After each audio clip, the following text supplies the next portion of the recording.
Since I've been blessed to have been in the real estate business since 2004, I've seen a lot of come and go. And tonight I want to just kind of show y'all what I'm seeing right now in the real estate market regarding how people are still buying, how are landlords still renting, how are people maintaining their merger and acquisition, how are people deploying the sport of acquisition and finance. And every Sunday, Dan Borrero and me, we go live just to take your questions. And we love hearing from you to see what you're doing in the business. But first, let's talk about how do we keep buying houses year after year? What's going on? Happy holidays to you and your family. Merry Christmas, all that good stuff. It is such an honor to be with you. Please put your name in the chat down there somewhere. Where you chiming in from, what state or what city you coming in from. I would love to know where you at. Where you at? And where is my partner at? Where's Dan at? I don't even know. Dan. Oh, you gotta hit Instagram live here. Dan is a mess, by the way, y'all. So I wanted to talk to y'all tonight about I will be in the Dominican Republic in a week from today. If anybody is there, please send me a DM somewhere, Instagram, Facebook, whatever. I would love to meet you. We're going to Santo Domingo, and then we're going to take a car to some remote part of the island, and I'm going to be on 100 acres, hanging out with some new friends that I've made. John, Tanae, what's going down? What up? Put your name and where you chiming in from in the chat. I want to know where you is. Boston, Roba. Hey, Boston, what's going down? What up? Travis, what up, homie? I know you up there in the Missouri area. I want to know what y'all think about this gun violence in this country. Every time I don't know, our leaders, I don't get it. I'm like, there's no time to ever talk about gun reform. I'm not trying to take away nobody's Second Amendment rights and none of that stuff because I feel like they might have even created it for me, right? They might have created the Second Amendment rights for people like me to prevent me from coming up. I don't know. I want to know what y'all think about it. Every time I turn on the TV, somebody getting blasted. It's crazy. And then I hear people say, well, guns aren't the problem. And one side of the aisle says, it's people is the problem, or we need more guns to protect ourselves. It's crazy. No one's ever got shot at Disney World. No one's ever been shot at a place where you can't carry guns. I'd love to know. What do you think about this gun thing? It's just really, really, it's really getting out of hand. And it ain't going to really change until the politicians get involved with this stuff. So as we are closing a deal here, Chicago and the Shy, what up? Oh yeah, Virginia has launched a new $10,000 Community Heroes Grant, y'all. Look at this. Isn't this cool?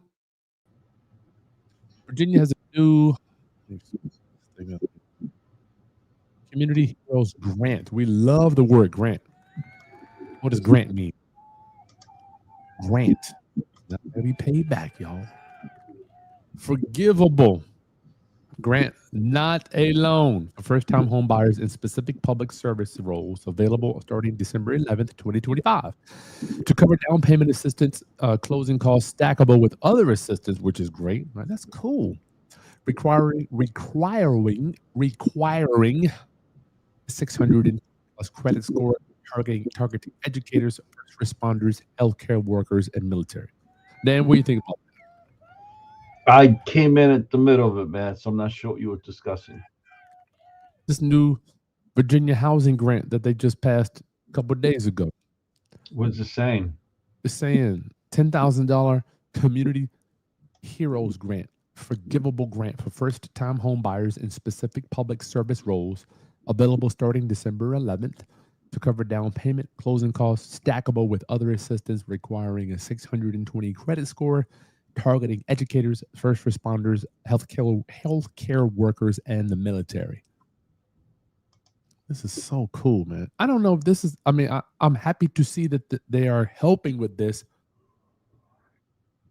I'm like, is the problem affordability, or is the problem the people that want to buy don't have the money to buy, or is it the same thing? I'm trying to just figure out which one is it. You know, Because I If have I'm no, still selling my house for 300,000 and you borrow, they're giving you 10,000. I'm still selling at the top of the market as the seller. I mean, the market still is off the chain. correct. Um, I don't know. I have mixed feelings about that. I know that sounds crazy, right? Well, you were the perfect person to ask, Sandy Claus. What I mean, shit, you were the one to ask. So, I I'm of the belief that I'd rather show you how to fish rather than give you the fish, so that you could eat as much fish as you want. I don't have I'm okay with the $10,000 that we give it to them and then forgive them, because that's really our money, taxpayers' money. That's right. As long That's as right. they're willing to go through, you know, a class that's teaching them financial fiscal responsibility. In addition to, in that class should be teaching them how to prepare for the unexpected. Because when we Mhm. own homes, everyone thinks it's hunky dory, but there's always going to be a repair. There's always going to be a violation. There's always going to be there might be a tenant, Something. a neighbor problem or noise problem. There's going to be a problem. So how do we, so giving people money is not resolving the problem It's not. unless you give them the resources to handle the problem when it arrives. Then why do you think our government does not offer financial literacy services in general? They just, I feel like they're just giving throwing money. I don't know. I just feel like, why do we do that? Why is our government based on that? Throwing money at the problem is not resolving the problem. It's kind of funny, man. It's So I don't know if, there's a woman. Let me see. This is her book here. Uh, Young Dominican woman, um, Mind your money. I and like that. she dedicated herself to. She was a teacher, the board of ed teacher, and she had a YouTube channel teaching people how to be fiscally responsible, young people. And she got hired by a company that their goal, is to make sure that every high school student has a minimum of 2 semesters of financial literacy, um, teaching through high school. And she was That's cool. saying that, and talking to her, she was saying how, like, some states are extremely welcoming, and other states are extremely, dismissive, You mean to and her message? to even incorporating the class, Mm. um, and so much so that this organization has all the material and they're willing to teach people, the teachers, how to teach this class with no expense to the government at all. But Wow. then it becomes a union issue, and um, but the point is, I don't see why that wouldn't be streamlined across every single state, and why it has to take so long. You know, obviously I've got my feelings, but then as I get older, I'm 50 now. I'm like, where are the programs where I can just like, yes, I'm happy to get 10 grand. I'm extremely happy. But I just don't know if that solves any problem. Like there's the systematic problem of being able to and understand how money works and for people to stay in the house. Because as we both know, buying the house, y'all, is just the first step. I mean, that's like step A out of the 26 steps. You know, if you had to set it all up, would you say, Dan? Again, I remember. I agree with you, Chris. I remember. I don't remember if anyone here remembers Mayor Giuliani, and whether you thought he was a good mayor or not. This is not to in support of him or against him. But I remember, I went to a town hall meeting once where, and one of his things was, when he became mayor, he was going to give all this money to the New York City Department of Education, because basically they were saying we don't have enough funding. So how are we supposed to increase, our kids' reading scores and math scores? So after a few years of him, like, literally giving them, I think, a 50%, almost a 50% increase in budgeting, I was at a town hall meeting, and he started to, uh, he didn't cut back the funding, but he wasn't increasing the funding anymore. So, Wow. uh, so he was confronted with that by a teacher, and he said to the teacher, he said, "Hey, He goes, I think it might have been 5 years later. He was like, I increased your budget by almost 50%. And instead of Wow. you giving me higher reading scores, those reading scores went down. Instead of you giving me higher math scores, the math scores went down. So the problem Money. isn't money. The problem is System. administrative, as well as how things are being done. And then he went so far as to mention a certain amount, and I don't remember how much, but it was a ridiculous amount of money that the Board of Ed couldn't even account for, that was missing. So, his thing was, I didn't decrease the Good budget, God. I just didn't increase it. Now, if they're cutting back on programs, they're doing that basically to try to put pressure on me, but that's not going to work, meaning him, Mhm. because the money's there. They That's what they're telling the public. So, and I agreed with them. The problem isn't It's not throwing money, money man. at the problem. Is not going to resolve it. Oh boy, I struggle with this stuff. I think This program. it's a double-edged sword. I think you have to do both. You have to provide the education and give people the resources so that they understand and know how to, how to manage those problems, when those challenges, when they arrive. In addition to giving them that down payment, yeah. So in Virginia, eligibility: teachers, firefighters, police, EMTs, military, active and retired, healthcare workers, nurses, doctors, techs, presuming that's going to be LPNs, child care workers, and more, including support staff like bus drivers and janitors. Now, I'm not mad at that. I'm not mad at that. Must be first time homebuyers or haven't owned in 3 years. That's cool. Meet Virginia housing income sales price limits. What is the sales price limits? I'm glad you asked. Here we go. Right in Virginia, y'all. Alexandria, we know that's going to be the most expensive in the whole state. Let's see. Availability for first time home buyers. Grant program, housing, too many people. Okay, this is your income limit, 150. Sales price, 800.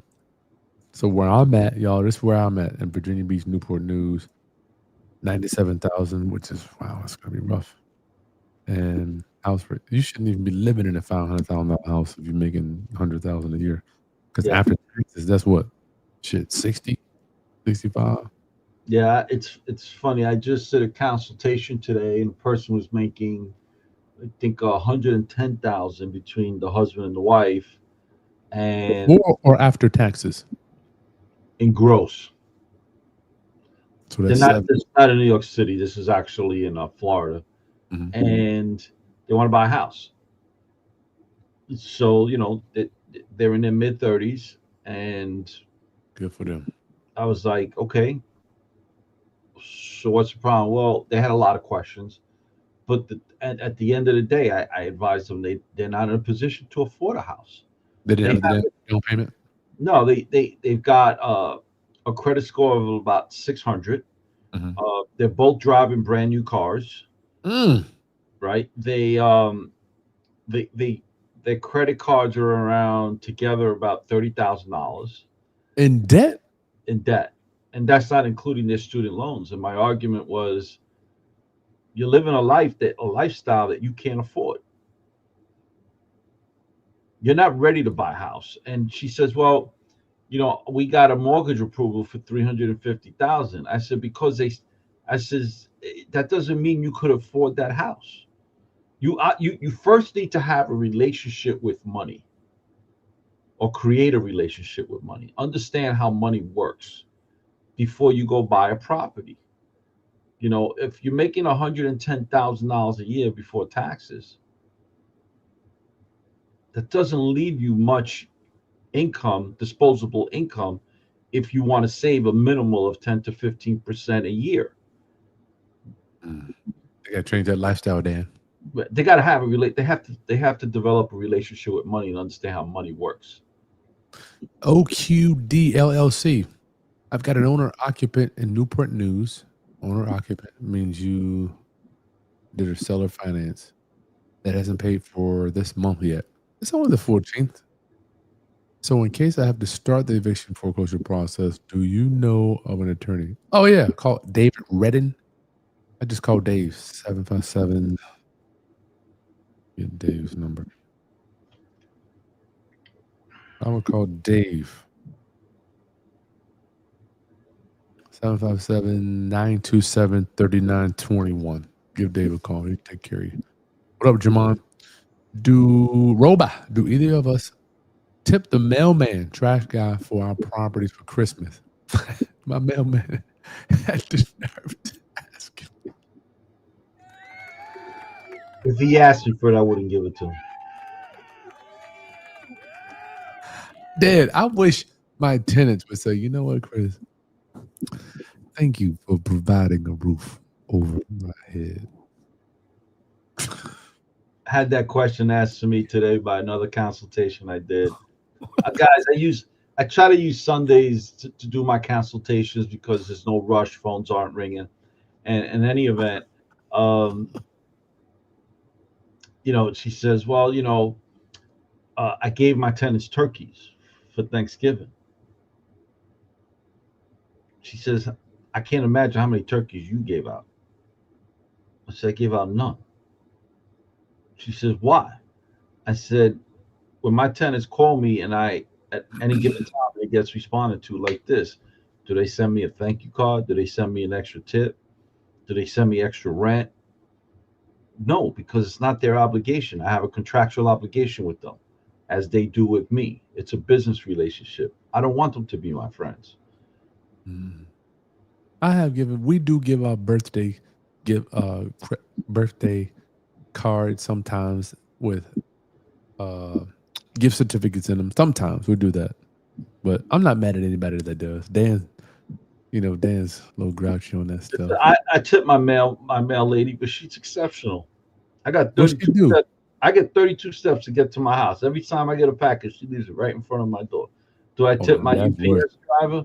I do, because he don't leave it downstairs. He brings it all the way up and leaves it, rings the bell and leaves it in front of my door and leaves. Right? Yeah, I tipped them. Am I gonna tip the garbage man? No. They get paid a lot of. You know what a garbage man makes in the city of New York? They at make least $100K. 100. After 5 years, they're good for 150 at least. Yeah, well, they help make the city move. Dan, I want to. I'm going to the DR next week. I'm gonna be going for a week. I'm looking to do some real estate. Dan, why did you ever do any real estate in Puerto Rico? I have done real estate in Puerto Rico. Why aren't you actively? Well, I mean, why not? I actually bought something last year for myself, ended up selling it for a ridiculous amount of money. The same realtor that actually sold it to me calls me up like less than 4 months later, says, listen, I got a guy, I showed him your apartment before you bought it. Now he wants to buy it and he's willing to give you this much more over, which was almost a 30% increase. And I was like, you know what? Screw it. I'll sell it. And now I wish I didn't. Why? Because I've been looking for another property with the same amenities in the same building, in the same area, with the same views. Almost impossible to find. So, can't even find it. But again, I wasn't buying that primarily for business reasons. I was buying it for personal reasons. Why are you talking about to move down there? Well, to have something for you to live in when you're down there. More time there with me and my family. Yeah. Who's calling? Anyone calling in, Chris? Yeah, caller, you're on the line with Dan, Grumpy Dan, and Chris. Please state your name and where you're calling from. Hey, Chris. Hey, Dan. It's an absolute pleasure. My name is Darius Nunez. Dan is very familiar with me, Chris. Personally. Where are you calling from, blessing, Darius? Brother. I can't complain. Thank you. I appreciate it. Where you calling from? I have a question. Where you calling from? Calling from New York, Queens. Hey, I need you to turn your phone or something down. I'm getting horrible feedback on there, brother. Chris, Darius is the person that actually bought your Subject 2 class, and he is part of the Mentorship Unleashed. Sweet, man. Sweet, Darius. What you got, buddy? Yeah, I actually completed the courses because I purchased a bundle during that time of the Black deal. So when I got it, I ran through the private money. I understand Subject 2 as well as the lease option, and completed all of them. module. So Nasty. You I'm nasty. fully aware of what to do. You nasty. Tell me My question how's your for brain you right feeling now, right Chris, now? specifically. How's your brain? Is your Oh, brain thank messed you. up? Is your brain, is your brain had to go like this, brother? To be honest with you, right now, mentally, I feel like I've equipped myself with a new tool and I'm just ready to put it to work based off your experience and the mentors that you have before you. So, yeah, I'm excited. I'm ready. Oh, I'm so happy for you, brother. It's so amazing when you learn creative financing, dog. It's almost like you are Superman. Like when I walk out the front door, I really feel like when I walk out of my house, I'm like, we, we could buy anything. I mean, it's just the financing is already there. It's already there. Sorry, man. Precisely. Go ahead. No, Chris, thank you. I agree. And your mentorship speaks volumes. And I just want to thank you and Dan. Now, my question specifically is this. I'm in the New York market and I'm actually focused on investing in Virginia, which is your backyard, as well as um, Scott Jelinek. That's another individual who actually read his book, The Art of the Slow Flip. And so my question is, when it comes to deploying the strategy of subject to, or even purchasing properties where it's essentially the slow flip method, right? Just paying for it outright. I have private money lenders lined up. If it was you in the position where you're starting in Virginia, brand new, how would you go ahead and approach starting brand new and just trying to develop your first deal and build that infrastructure and that team and that camaraderie with title companies, attorneys? You know, I think someone asked earlier in the comment section about an attorney. So just having that congruency, how would you go ahead and take action in this day and age, right now, 2025? Man. That's a you question, Chris. Well, here's the thing, Darius. As you've heard Dan say many times, we don't believe real estate is a cookie cutter thing. And I'm glad you asked what we do, right? We need to know so much more about you, your reserves, how long you've been on your gig, how much time do you have to put in? Do you have kids, family? You know, it's so many things because number one, we love you, dog. We don't want to just say, go out there and try this when you got a certain amount of bills, you know, so it's challenging. Let's just say you got all your cash flow needs met and you're good with your monthly bills. Let's start there. Mm-hmm. So if Right. you got your cash flow needs met, you got a little bit of reserves. I'm not necessarily qualified to teach investing out of my market like Dan is. But if I were to start right now, yeah, I'm looking to just be the bank. I'm done. Like being a landlord, and Dan can speak for his perspective. To me, being a landlord is overrated and you don't make any money. You're on the hook for all the debt and then you do all the repairs. And at the end of the day, you have the house for 5 years and you haven't made a dime, right? So I would just set myself up. I would just focus solely and what I do now, slow flips. We buy them today, sell them tomorrow, get a down payment, buying it creatively. I'm in and out of it. I'm a ghost, you know. So being a landlord is overrated. Now, as I Dan, agree with you. I think my question was really focused on what would you do if you had to start over? Like, I know that's the strategy you would focus on because that's what I want to do. I want to do the slow flip as well, subject to, you know, taking over the existing loan and doing that. Bank is where it's at. Landlording is not where it's at anymore. And so my question is really, how would you start from the beginning? You know, if you had none of the resources you have now, but you had the knowledge you do have now, what would you do to man, successfully deploy that strategy you are talking in Virginia specifically? from my experience, brother, it's all about the leads. You can be the most suckiest, the wackest, the worst investor in the world. If you got fresh leads coming in your inbox every day, it will pull you to success. Like I'm not like the best. Dan and I won't speak for Dan. I'm not the best investor I'm not the smartest guy. I'm not the sharpest guy, but I have figured out a few things to get leads coming in. And with those fresh leads coming in, dog, you can close them. That I would spend if I had to take it all over again. You see, what I've learned in my life, dog, is spending money is a skill. Like Dan and we're kind of cheap guys, right? We're frugal. We don't need a bunch of stuff. But for me, I struggle with saying, I know I have to spend money on this. I have to do it. And I'm sure Dan does too. Shit, look at him. He drives around in a fucking white fucking, I don't, what is it? I just got rid of that, man. I don't drive that no more. The 22-year-old Ford work van, rusted out bucket. Call her Betsy, and she was.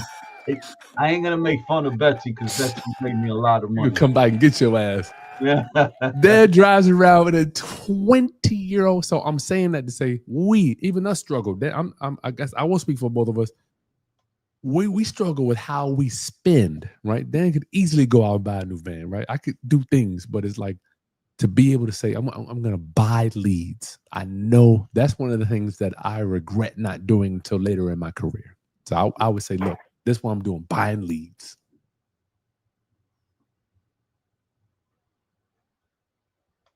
Dan, any suggestions, any input? Man, so I'm of still. I disagree with Chris and many others that say landlording is out. The truth of the matter is, I don't care how many laws come out. I don't care, what new what new shiny object comes out on social media saying, this is what you need to do to become rich. The truth is that in this business, the people that become wealthy are the ones that stay the course when it's hard and boring. The truth is that the wealth in this business is really made in the long run when you buy and you hold. However, what would I do different if I was starting all over again? I would have gotten into the fix and flips quick sooner than later. And I would have gotten myself a mentor to figure out how I could get private money and and develop the confidence and learn how to develop the confidence in people to lend me that private money, so that I could move quicker than having gone through the conventional side of getting mortgages like I did in the beginning. So, and that's what I love about going on with Chris. The truth is that, I remember when wholesaling a couple of years was the big thing. And everybody was saying, no, fix and flips, that's outdated. You got to put up your own money. You got to do the work, blah, blah, blah. You can make just as much money wholesaling. Well, there are very few people who were actually achieving that. Very few people. And then, I remember another time when someone said, they came out with this new thing that the rich people have been hiding from us, and it's called the Burr system. Someone asked me about that. And I was like, yeah, I don't know what that is. Can you tell me what it is? And when they explained it, I was like, well, there's an acronym for that. I was doing that back in 1990. It's not no secret to this. So I just don't want, Darius, I don't want you to fall into the shiny object syndrome and go for that. Look, there are people that do really good in wholesaling. There are people who do really good in fix and flips. And there are people who do exceptionally well doing new construction. There are people who do exceptionally well with long-term hold or subject to.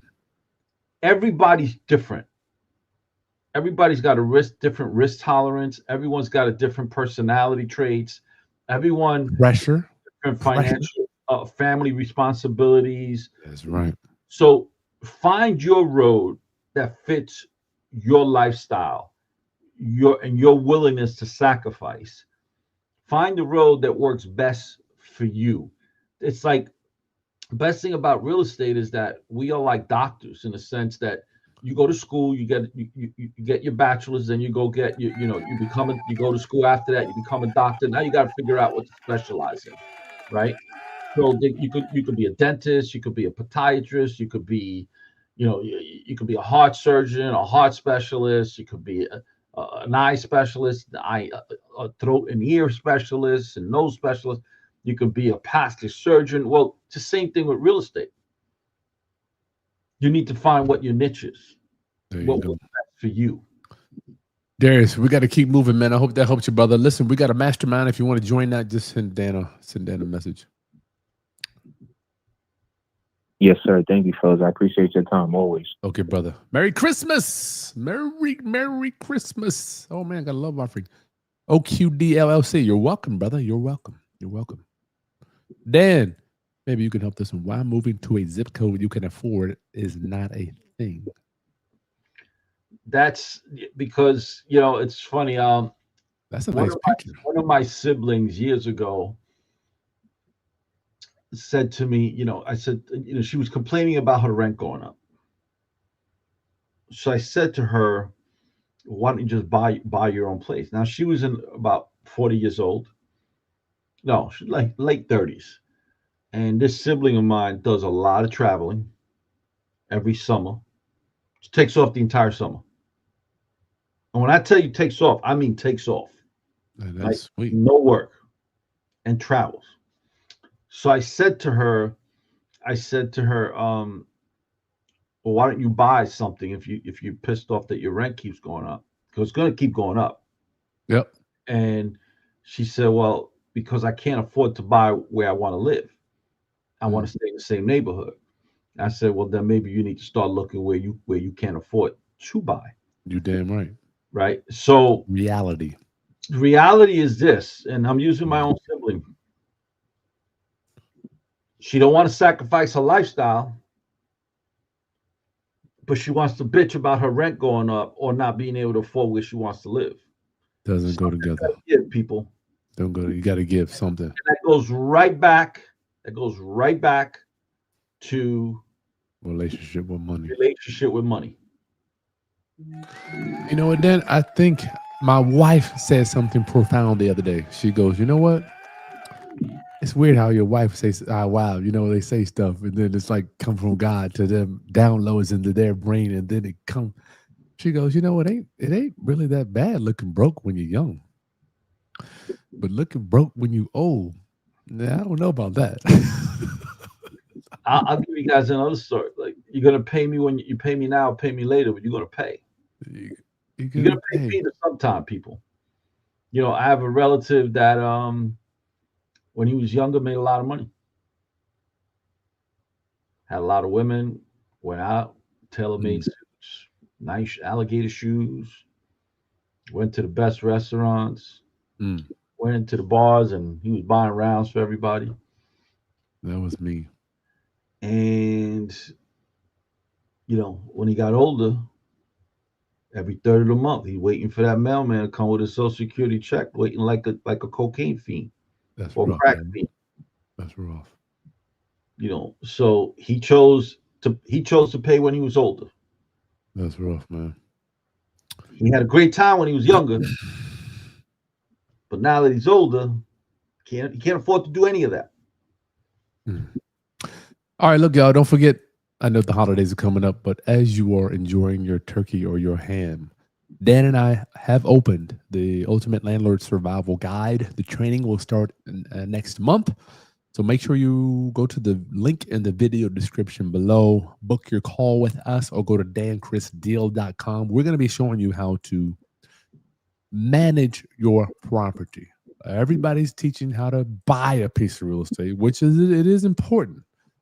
But after you buy it, what is your ass going to do with it? What you going to do with it? And I'm sick of people just saying, I'm going to put, Dan, you can't just put a sign out and be like, for rent. That shit doesn't work. People think isn't it amazing? I'm going to put the sign When out. I drive around, I see those signs on windows. Like, for what? I'm like, they're getting killed. I want to call them and say, yo, you're gonna get zapped. You need to take that sign down. But I can't do that. I love them, Dan. When I see those signs too, I'm like, don't you know that shit is for the birds? Like, the guy's a fool. Although a lot of those signs that I do see up, I could tell by the outside of building alone they're slum landlords. So they don't care who they get if they're slum landlord. So we're going to teach y'all guys how to maximize your rent and minimize your tenant turnover, which is really where you get killed. You got vacancies. Luckily, you have people that have been in the business for over 50 years combined teaching this class. So go to the site right there, Dan Kris Deal. We're going to be opening up appointments to take calls and talk to you to see if this is something that will be a good fit for you. I look forward to talking to you soon. Dan, wholesale star, but that's right. You think you're gonna wholesale, man.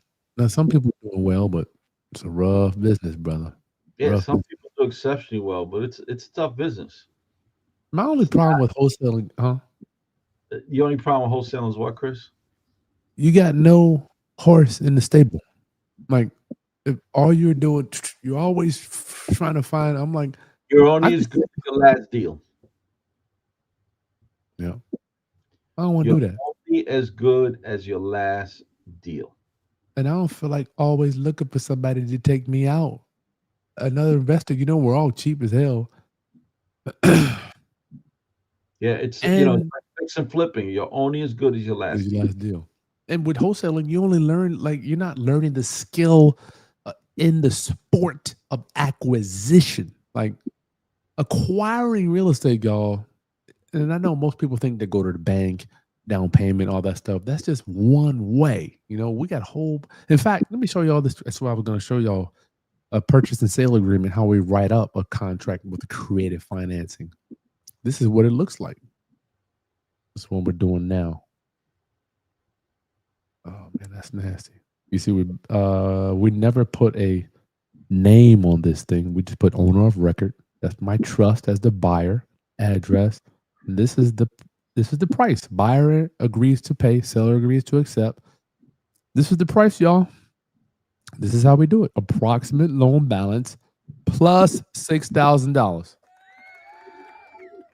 I need y'all to understand. I'm not like going and getting a bunch of money, y'all. Okay, I want y'all to understand that. And we're giving $100 down payment. We're taking over the mortgage, subject to the existing loan with freedom mortgage, 306, and we're giving them $5,900. And this particular guy here, oops, hold on. All right, y'all, let me get. Oh man, this guy here,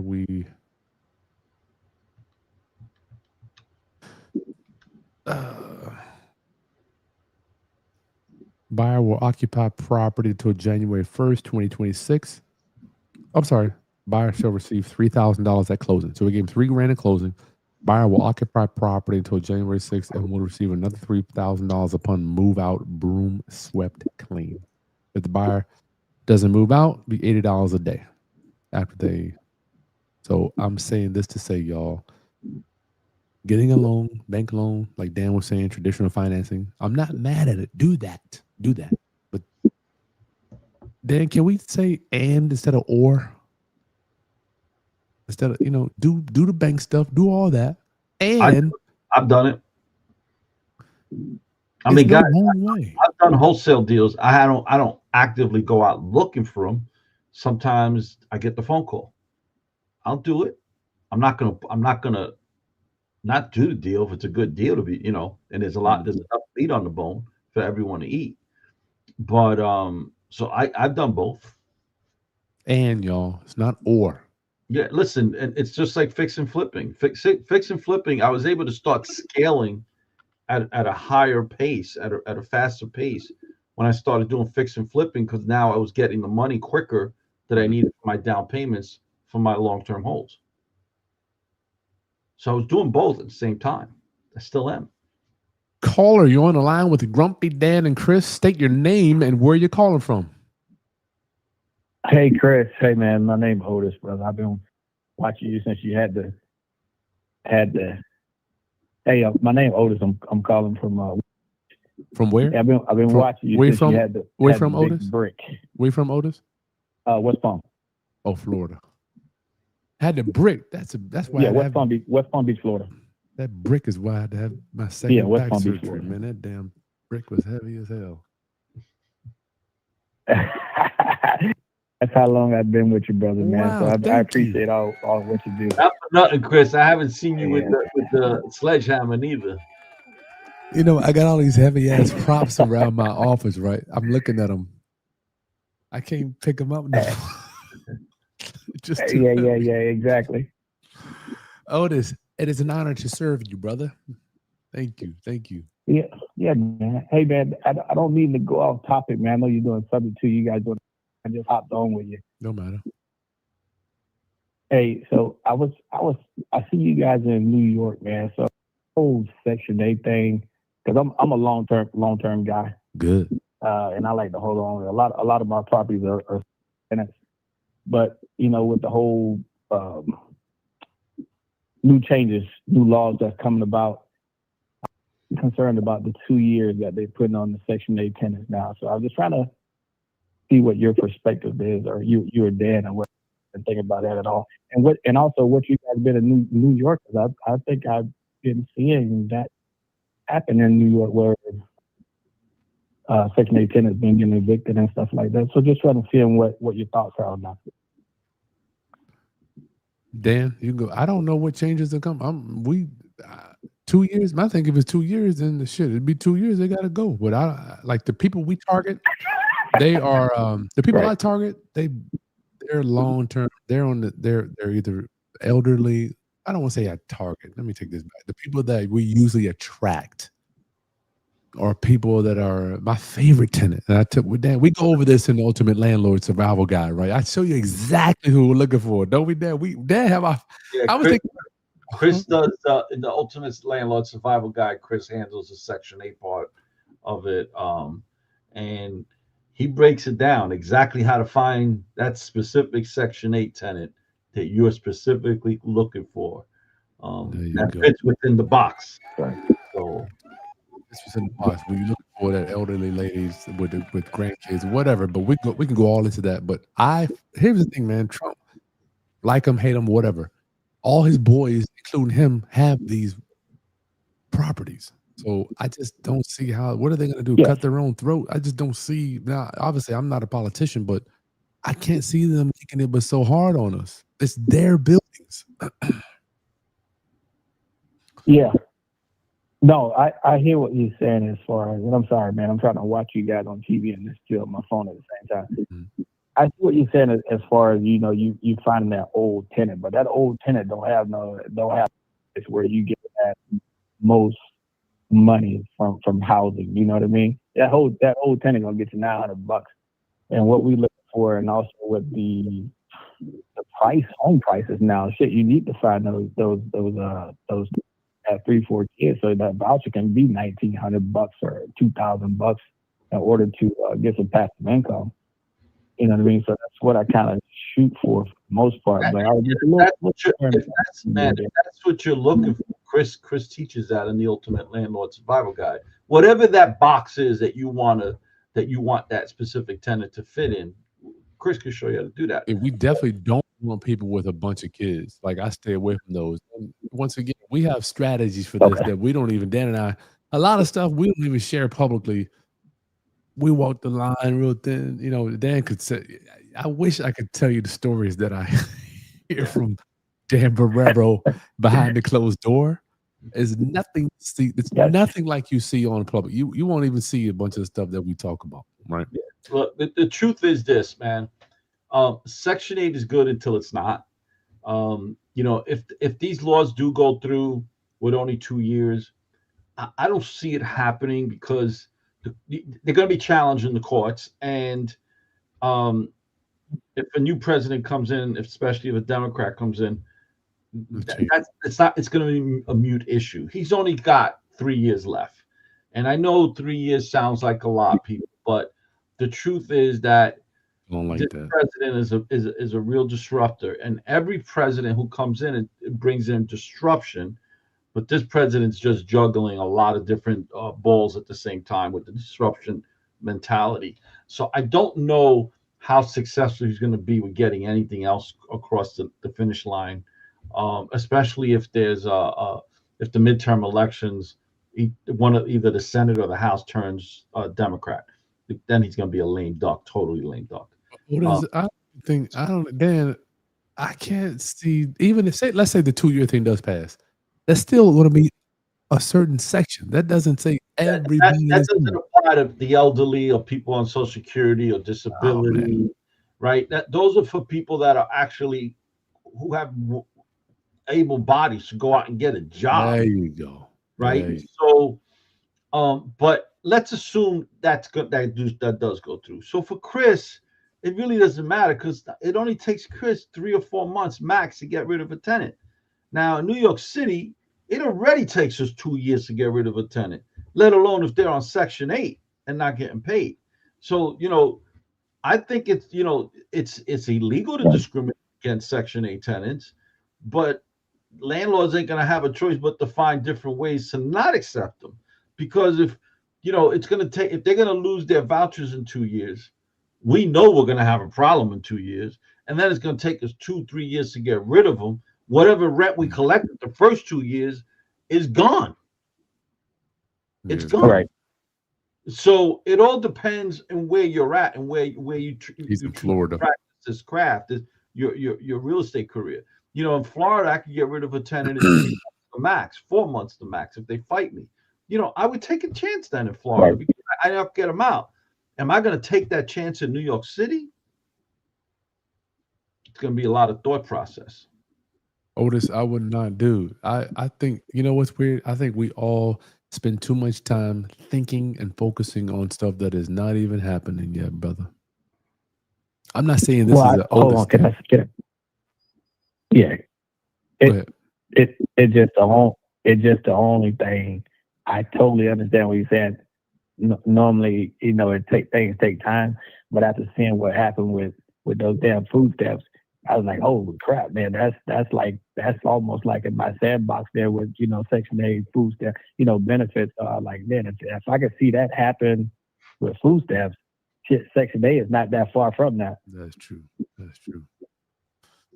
Man, I So haven't. it was just a thought. It was Dan, just a thought. Otis, I haven't spent not 1 second thinking about it. Maybe I'll regret it later. I just, dude, the program's been around so long. I know. Here's what let me we'll leave it alone. Really, really rich people do not like to see broke people. Right? They don't like to see that happening. Right? So it's like from my perspective, I see the powers that be making sure almost capitalism, it doesn't even work without having a certain part of the population in a certain box, right? So it's almost like these guys are Makes sense. forced. They are forced to keep this stuff going, man. I just can't see it changing. I don't know if Dan has a different opinion, but I just can't see it. I think with this administration, things are going to change. There's going to be a lot of people who get kicked off of it. But is it going to change what we're doing? I mean, it'll be a whole new segment of people that are coming on. Yeah, it's like this, Otis. The truth of the matter is, the government can't house people. I'm glad Otis is asking this question because Otis, I believe that the reason you're asking this is because you understand that business is always changing, and if you don't change with it or be ahead of it, you're going to get left behind. Is that why you're asking this question, Otis? 100%. Okay, so I remember reading an article when I was in school in college about when automobiles were starting to hit the market, and when they reduced the prices to a point that actually people could afford to buy them, right? And the horse industry, the horse and carriage industry was going ballistic. How about how many people were going to be left without jobs? And every single time there's a change, for those people that don't want change, they get left behind. And for the people that embrace the change, 100%. whether they like it or not, or no matter how challenging it is, they excel. So the truth of the matter is that I think there's going to be changes to Section 8, and it's our job as landlords to then understand what those changes are and then determine if we want to still market or depend on those Section 8 tenants. And if not, then who are we going to market to or depend on? And if we don't like it, then we can get into a different side of the business, get into the lending side of where you become a private lender and you don't have to worry about those things. Yeah. Or you could get into the fix and flip side of the business. Or right? the medical support tenants, like medical support, disability, disabled, all that. Correct. That's exactly what we're doing, Otis. We're pivoting to developmental disabled tenants, right? So I don't want my eggs in one basket on none of this shit. Private pay, Section 8, none of it. I want to have it spread around just in case something does happen, Otis. Yeah. So Yeah. I'm glad you're Yeah. asking this question, Otis, because it shows that you understand change is coming. You're trying to understand what the change is so you can determine which direction to move in. Yeah, no, 100%, man. So I lean on you guys tremendously. I'm in and out, so when I saw you guys live, I said, let me hop on before I catch the Sunday night game to see what you guys talking about. That's cool. All right, Otis, thanks for chiming in, brother. All right, thank you guys, man. Nice talking to you. You too. Happy holidays. Merry Christmas. Merry Christmas. Dan, it's weird when he asked that. I'm thinking like I have already months ago I pivoted to the disability developmental tenants, right? I've already done it, right? We're doing it. We got 3. We're doing our 4th one now. We're already ahead of it. Not to say I'm better or worse, y'all. I'm saying I haven't even thought of Dan. I really haven't thought about it. You and me haven't even talked. We don't even talk about it offline because this is just a part of being an entrepreneur. You can just pivot. I mean, that is business. It's business. You got to constantly pivot. One thing that I learned, somebody told me, Chris, the only thing constant is change. Mr. Wingo, what's the best method, I don't know, to do a title search for a tax deed house? Is there a particular app or website? Dan Borrero. It's the 2 websites, Deal Machine and what's the other one, Chris? PropStream. To do a title search? Oh, to do a title search. I'm sorry. What you talking about? The best method is I go directly to the title company. You could do it yourself, guys. I'm not gonna do it. Pay the money. They'll charge me $150. I'll tell them to do, a soft search. It's $125, $150. Soft search is what? Current owner +1? Is that what your soft search is? Soft search is basically you're gonna go and look at the deal as of the date that the current owner has it. It's current owner. Just owners. Current owner. Right. So we do current owner +1. Dan just does current owner. So you decide. Current owner, and I'm looking for what they have, in debt, right? If there's any violations besides the tax deed, what the mortgage amount is for the tax deed. I'm looking for encumbrance on the property. Caller, you're on the line with Grumpy Dan and Chris. State your name and where you're calling from. Leave old D Dan alone. He ain't grumpy. He just telling this Jamal. Jamal. I don't know. Jamal. From Georgia. What up, Jamal? How you doing, bro? I'm good, man. I'm chilling, man. Chilling. Can't complain. We just got a new registrant for the Ultimate Landlord Survival Guide today. We see you coming in. Jamal, what's going on? What's on your mind? Nothing, man. Just enjoying the conversation tonight, man. And I'm just here to tell folks, man, stop, a lot of investors, we gotta stop having this scarcity mindset. Rules, because when these folks put these rules in, you better believe rules are meant to be broken, and they got backdoors for their buddies, to use those back doors and to take advantage of that. The question is, are you willing to study the rules and break it down to a point where you can see your advantage, your blue ocean, and jump in that? Are you going to do it? There's opportunity. There's opportunity. So, let me emphasize what you just said. The question is, are you going to do it? Because they doing it. Oh, yeah, I'm going to do it, yeah. Not you, Jim. I'm talking about the people watching tonight. That's the question. Are we? I love the fact that you said, are you going to do it? Are you going to do it? That's the question. Are we going to do it? Man, that's powerful. Yeah, but unfortunately, a lot of folks won't do it. A lot of folks won't do it because it requires work. Because being successful is hard. Being broke is hard. You better choose your heart. Especially what's going on right now. Jim Rome. Yeah, better choose your heart because where did you hear that? Tell people where you heard that, Jerome. Jim Rome. I Jim heard it from Rome. Jim Rome, and who else? Because I've been saying that for years. gentleman- Yeah, I've been saying that for years. It's all hard. Hard. Choose your heart. Your Told heart. you that. Now or later.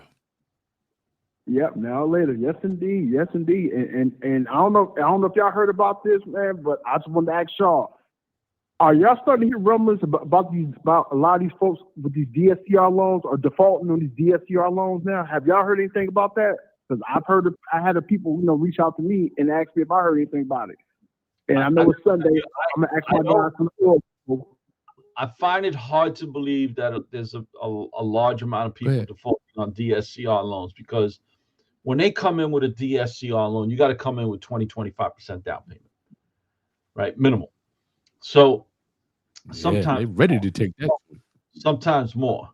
So, those are deals that normally, in my experience, I don't see coming hard as REOs. However, there has been an increase in REOs in the last 2 months, so much so of, I think, about 19%. DSCR loans defaults in the U.S. are rising, especially for small landlords. As high interest rates and slowing rent growth, we all know that, squeeze investors who bet on cheap money. They were not smart. Delinquencies near quadrupled. Holy cow. Within 60 days, late climbing around. Look how this article's reading. That they were counting on rent increasing. That's right. That means they were buying loans that were at a variable interest rate. Yep. And that's why they're getting squeezed out. That's a good point there. So they was basically hedging their bets almost, just anticipating for the future. Speculating. They were gambling. Jamon, you're right. You know what's weird, dude? Dan, let me ask you, Dan, as I've just been in the game forever. The tried and true down payment, betting on the current market and not trying to, as we talked about last time, have optimal conditions for you to make money. Is that how you look at your stuff? Like, I don't need to run it 100% to be profitable. I can run it 80% and still be profitable. Right. So I've never bought a property using a variable loan. As much as mortgage brokers have tried to get me to take those loans. Yeah, they do. Because the truth is they usually make more money when they sell that loan with a variable, punks. Loan. Yeah, them shits is right. So I've always felt I want to know what my monthly payment's going to be. I don't give a shit where the market goes, as long as I know where my monthly payment's going to be. So that, let's say it's a 4-family, I know I need two rents to pay that mortgage, right? But now if the interest rates go up, and they'll tell you, well, it's not going to happen, or if it does, it's only a quarter of a point. No one has a crystal ball. And I want to stress something else out. Nope. Interest rates, when they did go up, I was seeing them at 7.5, and people were saying they were too high. You guys don't have a clue what high. My first mortgage was 17. They don't even know, Dan. Greenpoint Savings Bank. I don't even know. When I bought my personal home, I bought my personal home at 14%. When I refinanced it 4 years later, I refinanced it at 10.5%, and I thought I hit gold. So people are a lot of you guys are probably you're talking about when you bought that. Good Lord. So everything was relative. I was coming home with $300 a week 30 years ago. Yeah, the property was cheaper. So was my salary. You can't even live on $300 a day. Correct. Everything is relative, people. All right, Jamon, we get ready to get out of here. My biggest advice is don't buy a property with a variable loan, because you don't know where the interest rates are going to be. Yep, I agree. All right, gentlemen. Appreciate y'all. Merry Christmas, Jamon. So Merry Christmas to y'all too. Merry Christmas, brother. Tania, I didn't tell you, Chris, but she was a person who just signed up for the Ultimate Landlord Survival Guide. We got you covered, Tania. Yeah, she was actually on the list to give a call to, We're but I still didn't. gonna call you. I made an executive decision, and I said she's definitely qualified for this class. We still give you a call. I want to hear your voice. Dan, Very quick sharp, question. very sharp young woman, has a property, looking to get her next property. Wait, I'm telling you, when you wait. meet her, Chris, you're gonna tell me the same thing. She's gonna be a I rock know. star. I could already tell. I can feel the energy. She got emails coming. She's text. Yeah. What are your thoughts on owning small hotel versus multifamily 10 units, Dan? I can't speak on that. I've got no thoughts on it. I don't, if you want to be in the hospitality business, go for it. That's not the business I want to be in. That's why I never did Airbnb, because I didn't want to be in the hospitality business, right? Now I know a lot of people have made a shitload of money with Airbnb, especially with arbitrage. Mhm. Yeah. That doesn't mean that I was going to do it. I'm not saying anything that's wrong about it. Let's get back to what I said earlier, right? We all have different personality traits, risk tolerance, time constraints based on family or obligations. Yep. So, pick your lane. Just pick a lane. I have a mentor that says there's a million ways to make $1 million. All you got to do is choose one. Just choose one, dude. Don't try to do everything. If you notice, Dan very rarely steps into my world. Very rarely. He does. And sometimes I step into the traditional world. Not to say that I won't do it, so we have our things that we like, what makes us tick. And what's crazy is his diet is different from mine. It's okay. It's okay, y'all. Neither one of us are bad. And we're not like out here screwing over people and doing it better or worse or right or wrong, and you wouldn't do. That's not how real estate works. Back to social media shit that we see all the time. Oh, do it this way. That's the old way to do it. Oh, you're doing it the wrong. Stop chasing the shiny object. You're right, Dan. Thank you for that. Listen, I'll be in DR next week, y'all. So hopefully I can go live with Dan. If not, we'll see y'all in 2 weeks. And join, sign up, go to danchristdeal.com. Sign up for the Ultimate Landlord Survival Guide. Guys, we did this with 48 people the last class. This time we're cutting it down to 30. Dan, people. Yeah. Dan, I truly do, and you do too. We want you guys to love your tenants, dog. We do not want you to hate your life, as so many landlords do. We meet them. We coach these people. The truth is, if you hate your tenants, you're the problem. Doing it wrong. You should quote. That's a bar right there. Never hate your tenants. Your tenants. I tell everybody, and I'm going to speak for Chris too. I got 5 college degrees back there. One of them's mine. The other 4 are my kids. Well, my kids gave me those diplomas because I paid for them. I didn't really pay for them. My tenants paid for them. Wow. Right? Wow. So my tenants paid for my kids' colleges. My tenants paid for the house that I live in that's paid for in full. My tenants paid for all the properties that I own with no mortgages. Paid for that beautiful, nice truck I got sitting outside. They paid for all my vacations, my dinners, my lifestyle. Why in God's name would I hate my tenants? I thank God. Help them, Dan. That's right. I thank God for them, dog. I thank God for them, man. All right. We'll see y'all soon. Merry Christmas. We love you. Talk to you. Peace. Yeah, everyone. Bye. Go to the link right there. Oh, damn.